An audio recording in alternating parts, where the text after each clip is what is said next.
U.S. aircraft carriers are a tremendous expression of U.S. national power, and that makes them a target for adversarial powers, the U.S. Navy's top admiral said February 6, 2019. The big thing that is occupying our minds right now is the advent of long-range precision weapons, whether those are land-based ballistic missiles, coastal defense cruise missiles, you name it. Admiral John Richardson, the chief of naval operations, said to the Atlantic Council, adding that the systems wielded by adversaries are becoming more capable. Chinese media has recently been hyping its carrier-killer DF-26 ballistic missiles, which are reportedly able to hit targets as far as 3,500 miles away. China released footage of the Chinese military test firing the missile in January 2019. The purpose is to send a clear message to the U.S. about China's growing missile capability, and that it can hold at risk U.S. strategic assets, such as carriers and bases. Adam Nee, who researches China at Macquarie University in Sydney, recently told the South China Morning Post. "There's two sides, an offensive part and a defensive part," Richardson said February 6, 2019, stressing that the Navy's carriers are adapting to the new threats. The advent of some of new technologies, particularly directed energy technologies coupled with the emerging power generation capabilities on carriers, is going to make them a much more difficult target to hit. Speaking with the crew of the new supercarrier USS Gerald R. Ford on February 5, 2019, Richardson said, "You are going to be able to host a whole cadre of weapons that right now we can just start to dream about. We're talking about electric weapons, high-energy laser, high-powered microwave, and very capable radars." The expensive $13 billion carrier is expected to be deployed in the next few years. Rather than expressing the carrier as uniquely vulnerable, I would say it is the most survivable airfield within the field of fire, Richardson said February 6, 2019, in response to questions about carrier vulnerability. "This is an airfield that can move 720 miles a day that has tremendous self-defense capabilities. If you think about the sequence of events that has to emerge to be able to target and hit something that can move that much, and each step in the chain of events can be disrupted from the sensing part all the way back to the homing part, it's the most survivable airfield in the area," he said. Richardson said the carrier is less vulnerable now than at any time since World War II, when the U.S. Navy was putting carriers in action, and those carriers were in combat taking hits. The carrier is going to be a viable force element for the foreseeable future. U.S. carriers are particularly hard, albeit not impossible, to kill.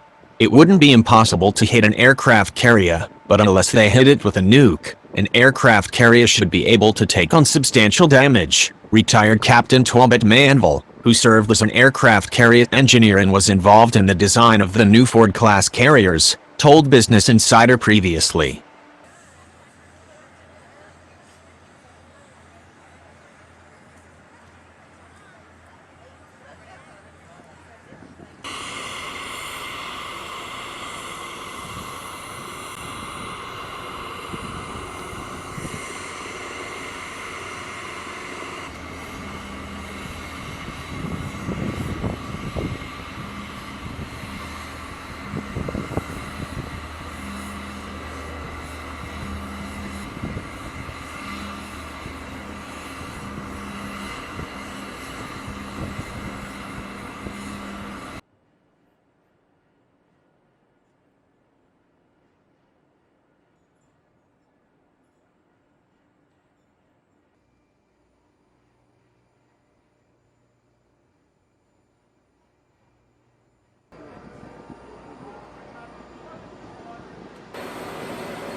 9 Tango, roger up.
that